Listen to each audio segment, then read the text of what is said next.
Stream is starting.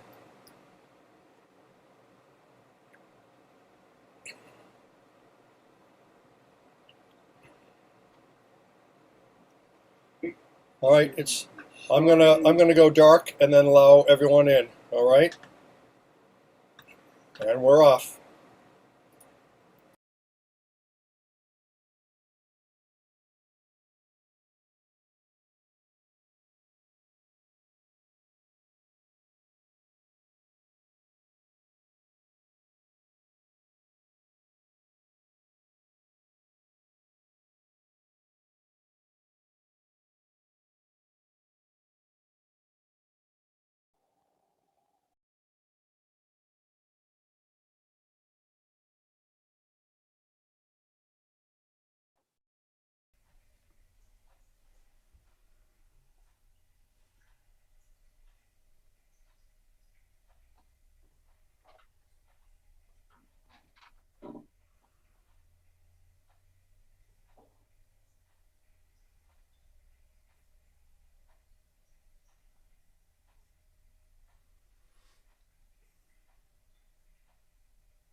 God is a verb, not a noun.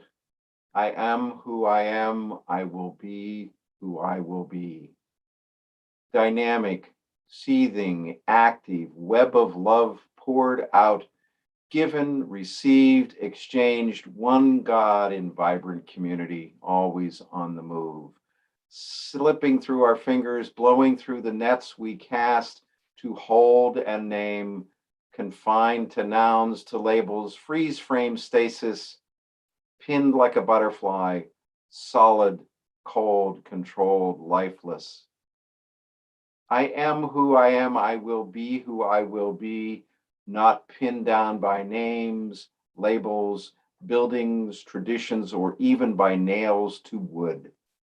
I am a verb, not a noun.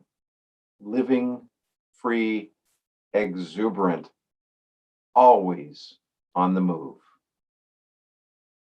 Our opening words by Wild Bill Balding were prompted by today's guest preacher, the Reverend Suzanne Interrogator. Reverend Interrogator is the Director of Community Engagement at Fallen Community Church in Lexington, Massachusetts.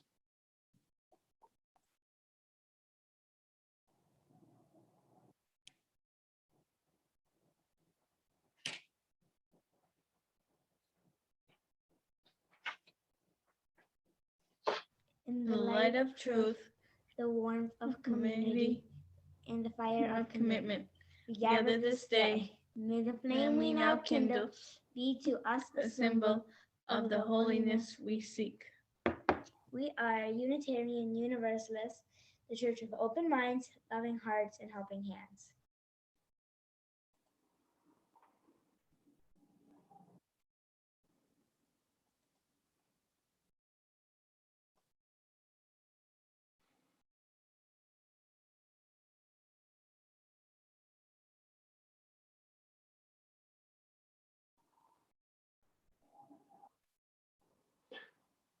Good morning, and welcome to the Unitarian Universalist Church of Reading, or UUCR. I'm Rob Craig Coleman, a member of the Worship Arts team and the Summer Services Worship Coordinator. My pronouns are he, him, and his. Welcome to our worship service and welcome to our entire church community.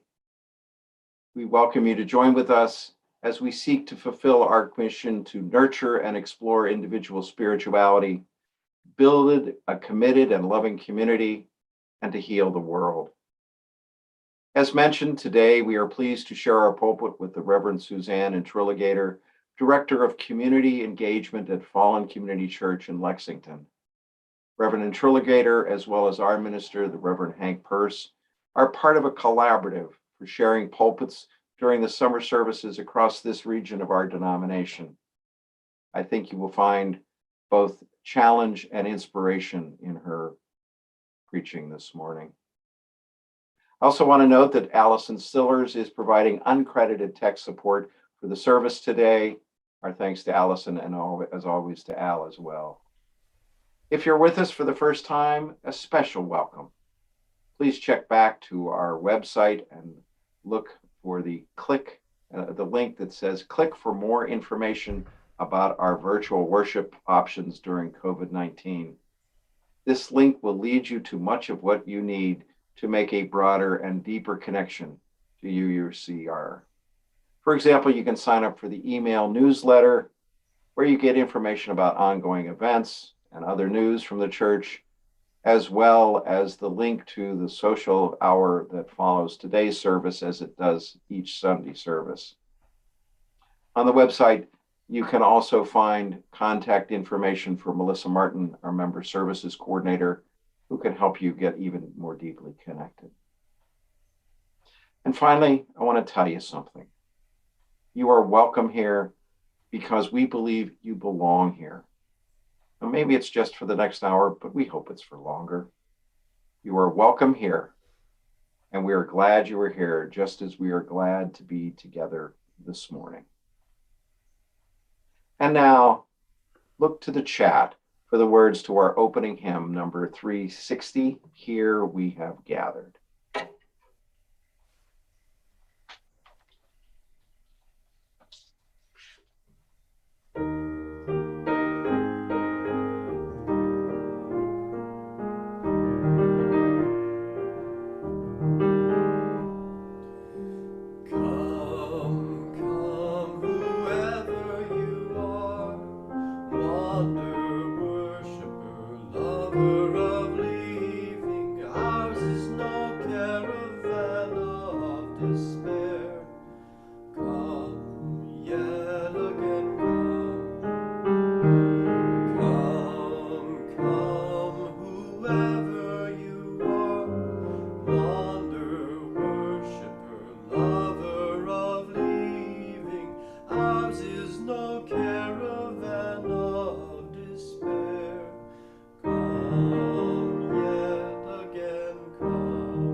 Let us take a moment to be still, to be at rest, to be quiet in our restless minds. Pause and take time to just breathe. Breathe in and breathe out as we join our hearts and minds together in a prayerful meditation. Spirit of life, known by many names, yet by no name fully known, we gather today with hopes and dreams, with fears and wounds, with joys and sorrows. May our hopes and dreams find life. May our joys find wings. May our fears be calm. May our wounds and sorrows be heard and healed. Today, we witness the sorrow of Charlene Reynolds Santo, whose father passed into the mysteries of death just 1 week ago today. Let us offer what healing we can to Charlene through our words, our thoughts, our prayers, our spiritual energy, as she and her family grieve this loss and begin the slow, painful effort to adjust to a world without her father's physical presence. We offer this and all of our prayers in the spirit of a God different from what we may have been taught to think. For in the words of Glenn Thomas Rideout, God is no noun and certainly not an adjective. God is at least a verb, and even that shrinks her. God is not so much a woman as she resides in the improbable hope of brown mothers. God is at least a verb, twirling in the radiant reds of spring blossoms, singing in the rare silences between rapid opinions, attending the tears of dark-skinned deaths, learning in tiny alabaster smiles. God is waiting in the space between fingers that might connect. God is not so much a man as he is a work in the memory of my grandfather's laugh. God is not trans. God swims in the tears of one who sees her real self at long last in the bathroom mirror. God is not black, neither is he white. God is waiting in the contradiction of songs from slave shacks. And I have seen God in alabaster smiles of children at play. We're getting Michelangelo all wrong. God is not the bearded one surrounded by angels floating over the Sistine. He is not Adam with his muscled back pressing the earth.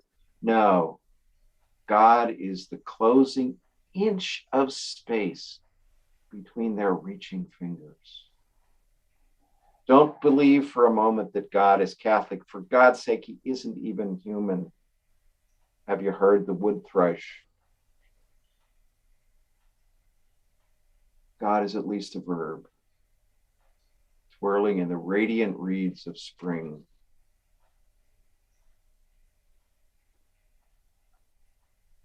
In the wood thrush, when the sun glistens the urine, can you see the flowers, how they speak to bees without a word? Still, God is no spring blossom, no wood thrush. God is neither the sun nor the bee. God is what you see in the blossom. God is when you hear the river and suddenly discover how much of it is part of you. To be clear, God is not you. God is somewhere in the past 14 billion years, which have come to mean that you are. God is, after all, at least a verb. She's neither Pharaoh's rod nor Moses' staff. We must be the ones to cease our slavery. She is not interested in blame, neither does she offer praise. Truth and gratitude are ours to breathe. She will not have your answers. She is too large for answers. She dances too wildly to be fastened to them. And answers are nouns anyway. God is at least a verb, twirling in the radiant reds of spring blossoms, singing in the rare silences between rapid opinions, attending the tears of dark-skinned deaths, learning in tiny alabaster smiles.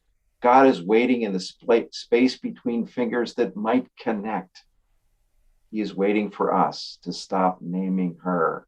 She is waiting for us to see all of him. God is waiting to be unshrunk. Now let us say amen and blessed be to a God who is waiting to be unshrunk.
Taking up an offering, giving of our treasure, is a spiritual practice, just like prayer, just like spiritual and humane works. Here at UUCR, the spiritual practice of giving is deepened by the sharing of our plate with organizations that give to those who need our support. In November 2019, we created the practice of giving half of each Sunday's collection to a nonprofit that shares our UU values. It is a simple yet powerful way for each of us to live out our mission commitment to heal the world. Our Share of the Plate recipient for the month of July is Smart from the Start. SMART is a multi-generational family support and community engagement organization. Its mission is to promote the healthy development of young children and families living in the most underserved communities of Boston and Washington, D.C. It reaches out to families and empowers them with tools, resources, and support they need to thrive. Smart from the Start addresses the needs of every member of the family by recognizing and building on their strengths so they can confidently embrace their role as the children's first teacher. Programming for children from birth to age 5 has been designed to equip children entering school with the cognitive, language, physical, social, and emotional skills that facilitate school and life success. SMART's community-based work is designed to improve access to and utilization of existing community services. SMART's programming is uplifting, empowering, culturally sensitive, and respectful. Please give generously to our virtual Sunday Share the Plate to support the work of Smart from the Start and the mission of UUCR.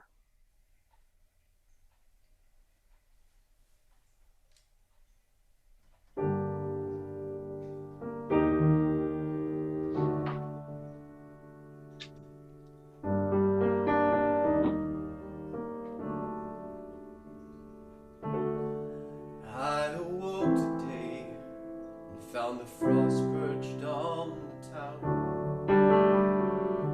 It hovered in a frozen sky and gobbled summer down. When the sun turns traitor cold, and all the trees are standing in a naked row, I get the urge for going, but I never seem to go. Get the urge for going when the meadow grass is turning brown. Summertime is falling down and winter's closing in. I had me a girl in the summertime with summer-colored skin. Not another man in town my darling's heart could win. When the leaves fell on the ground, bully winds came around and pushed them in the snow. She got the urge for going, but she never seemed to go. I get the urge for going when the meadow grass is turning brown. Summertime is falling down and winter's closing in. Of winter give a cold, triumphant shout. All that stays is dying, all that lives is getting out. See the geese in chevron flag flapping and racing, they fool the snow.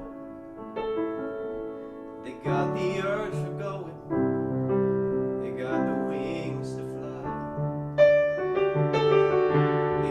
The urge for going when the meadow grass is turning brown. Summertime is falling down, winter's closing in.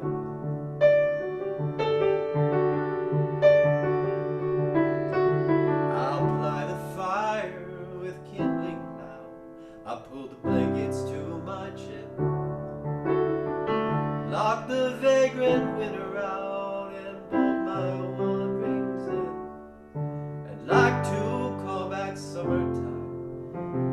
have her stay for just another month or so. But she's got the urge for going, so I guess she'll have to go.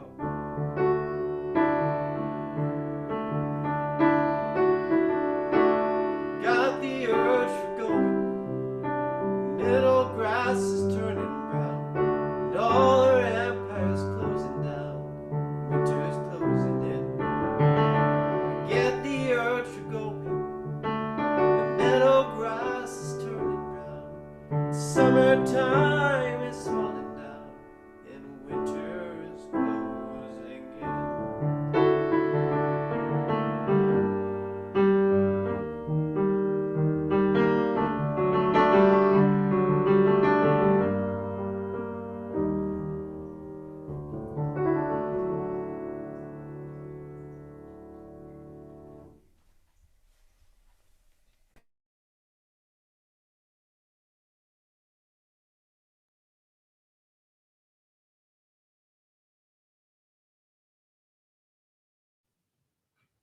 For our reading today, we have a brief quote from the British mathematician and philosopher, Alfred North Whitehead. I share it on the screen so you can read along if you like. The misconception which has haunted philosophic literature throughout the centuries is the notion of independent existence. There is no such mode of existence. Every entity is only to be understood in terms of the way in which it is interwoven with the rest of the universe. There ends our reading.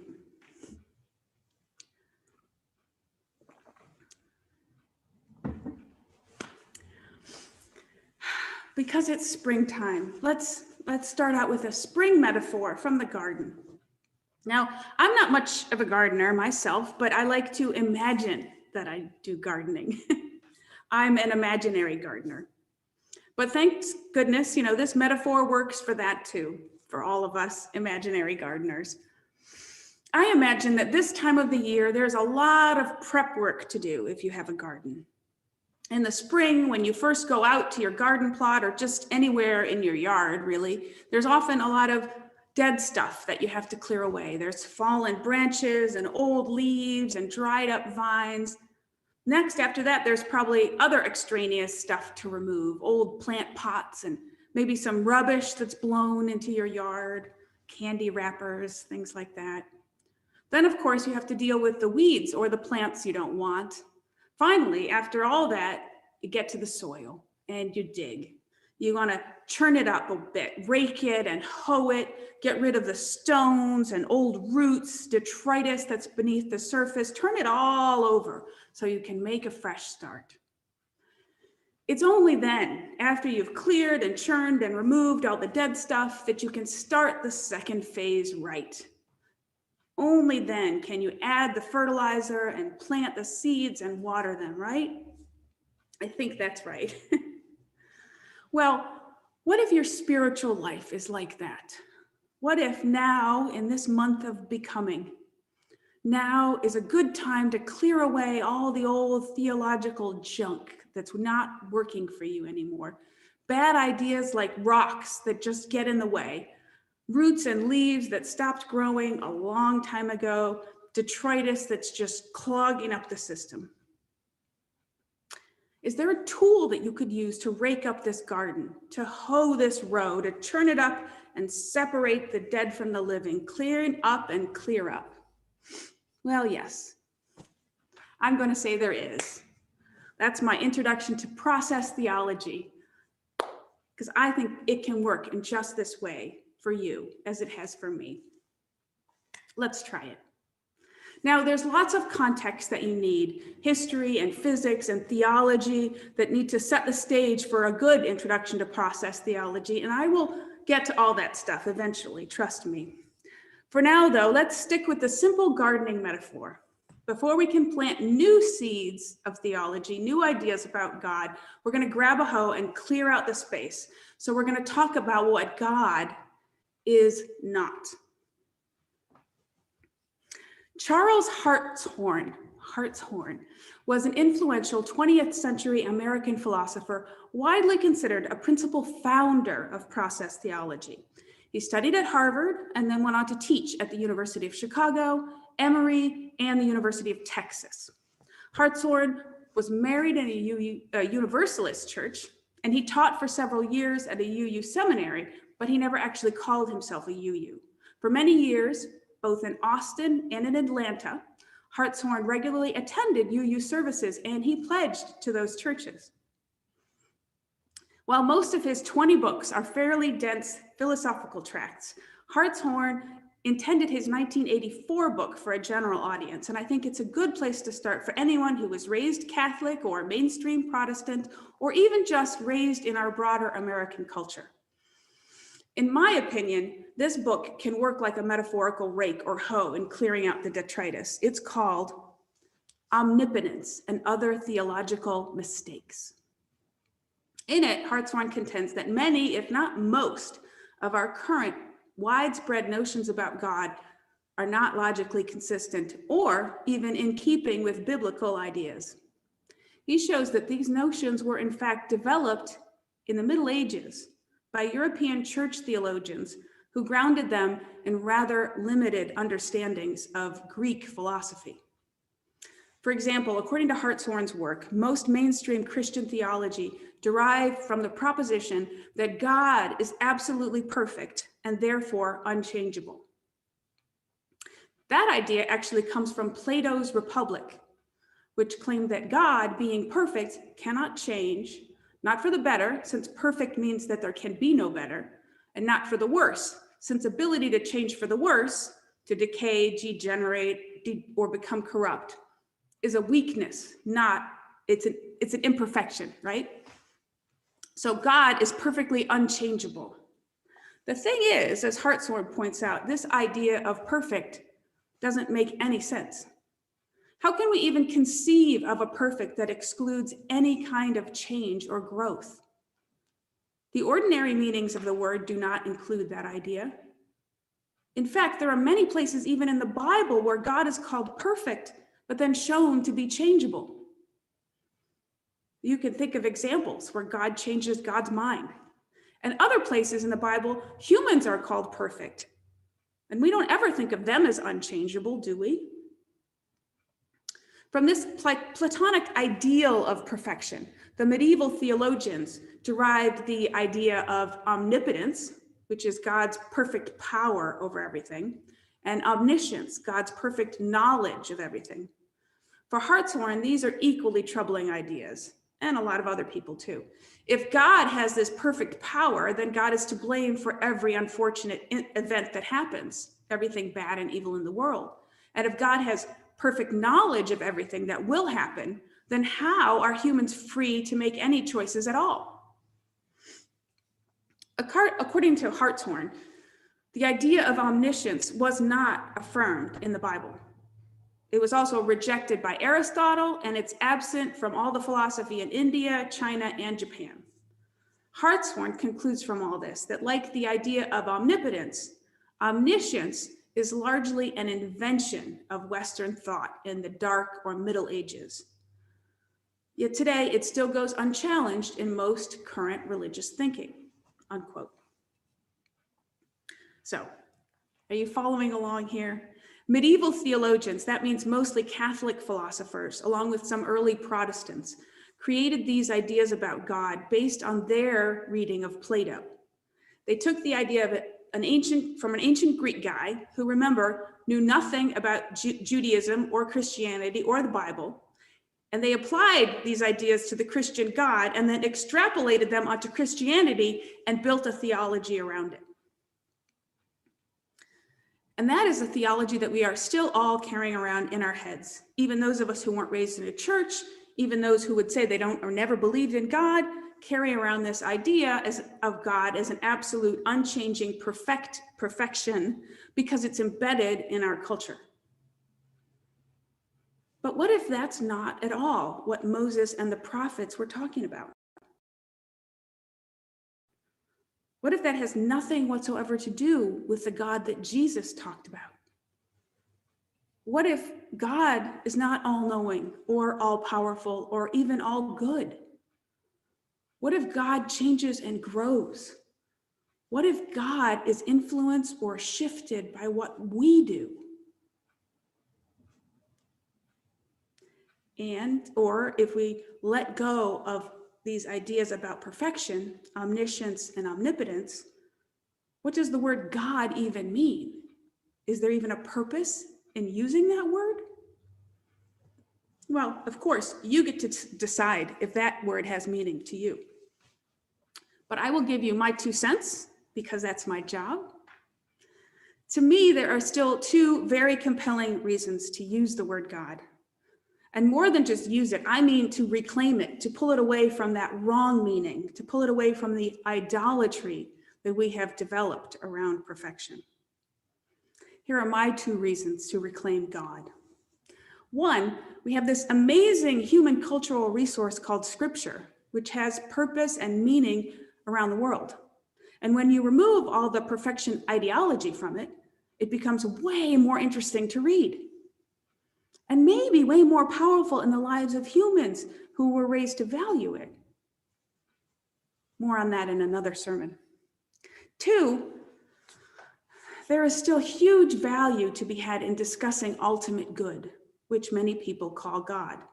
Outside of Scripture and organized religion, many humans throughout time and space have lived experiences of encounters with a spiritual force outside themselves. A beautiful something that urges them toward truth and beauty and love and wholeness. That force, in fact, may have woken you up this morning and pulled you toward this place and time in order for you to hear this. There is definitely more here in this world than meets the eye. And many, many of us have somehow agreed to call that something God. So it's a useful word just for communication, in my opinion. So, part 2 of the sermon. Part 1 was about the raking and hoeing, the getting rid of theological dead stuff and rocks and leaves and roots. Part 2 is about adding the good stuff, the water, fertilizer, seeds. Now, some of you might say I'm really good about adding fertilizer, that all of this is fertilizer, but I hope there's some seeds in here too. What does process theology have to say about what God is? Right? We heard about what God isn't. What does it say God is? So for that, you need the historical context. So let's go back around the turn of the 20th century.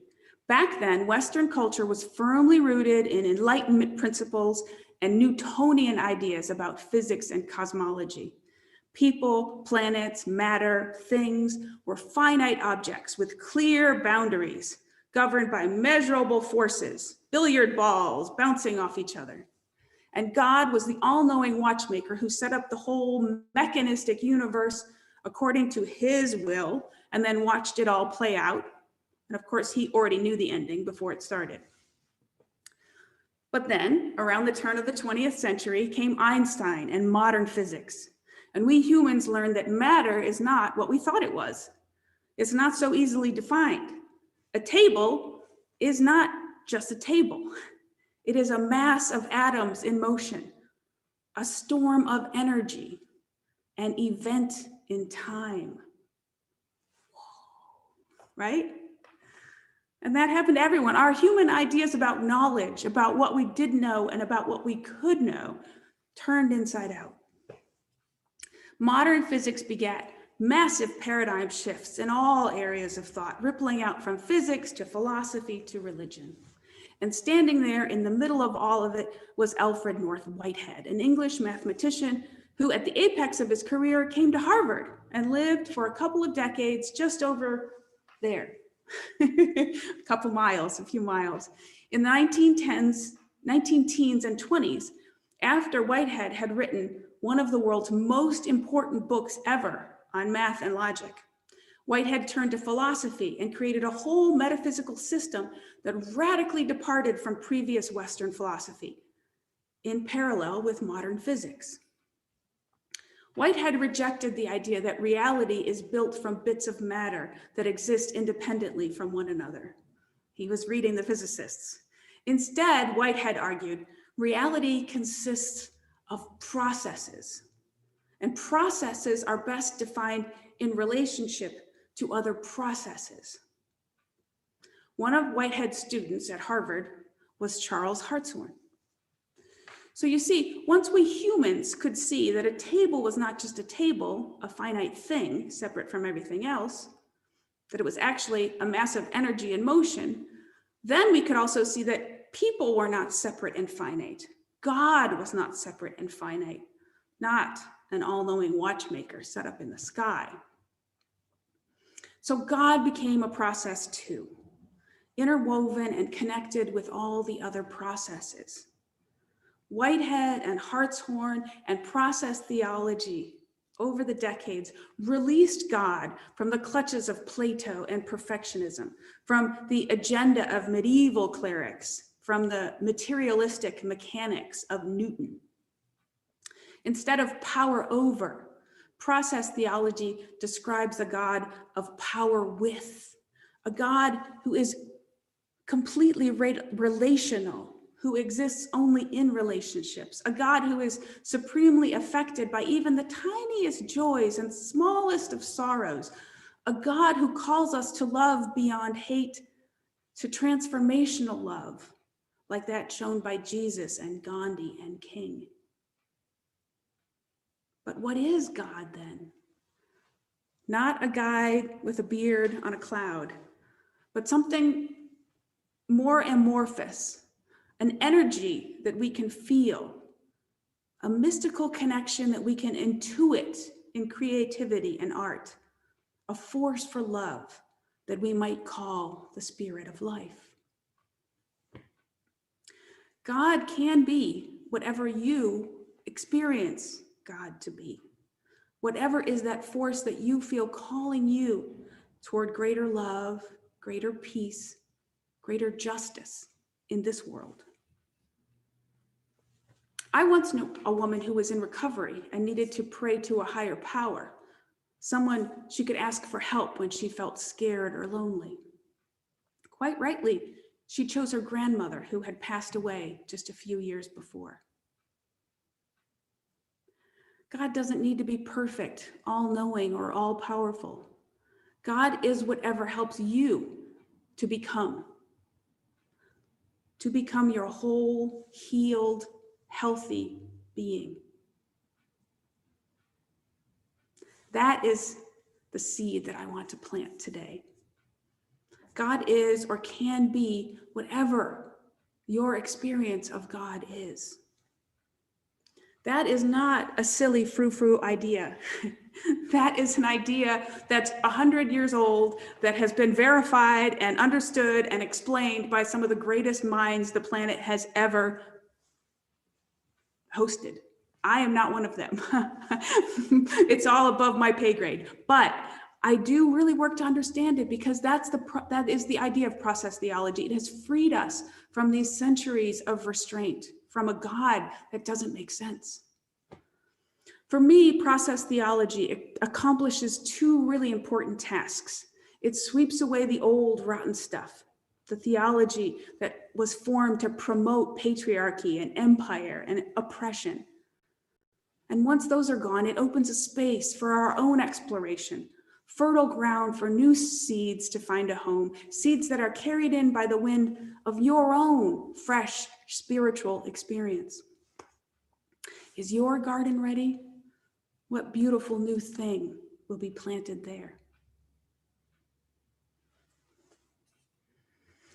We journeyed hundreds of miles and then we found each other, said the man and the woman in the story today. We discovered that God was with us wherever we are. We found God in one another, God in between.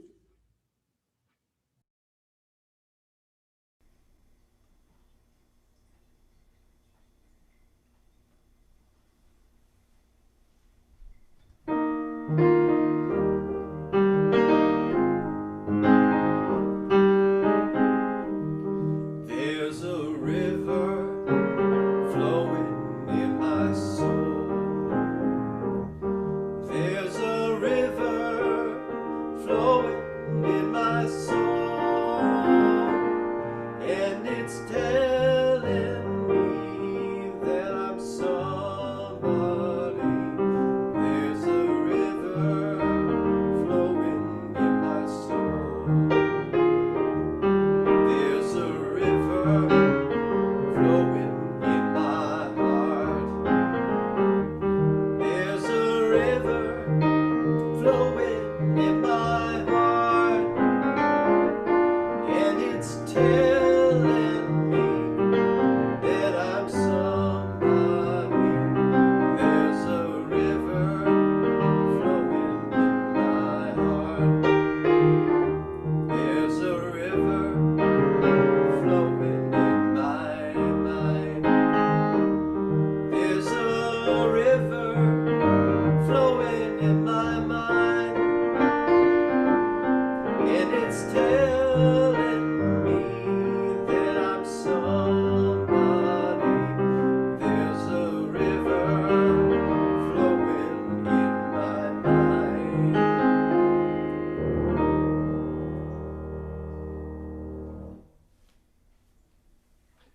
Please join me in extinguishing the chalice and reciting our chalice extinguishing words.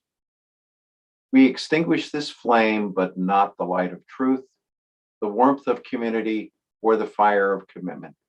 These we carry in our hearts. Our benediction today comes from Cynthia Landrum. We leave this gathered community, but we do not leave our connection. Our concerns, our cares for each other, our service to each other, to the world, and to our faith continues. Until we are together again, friends, be strong, be well, be true, be loving. Amen, and blessed be.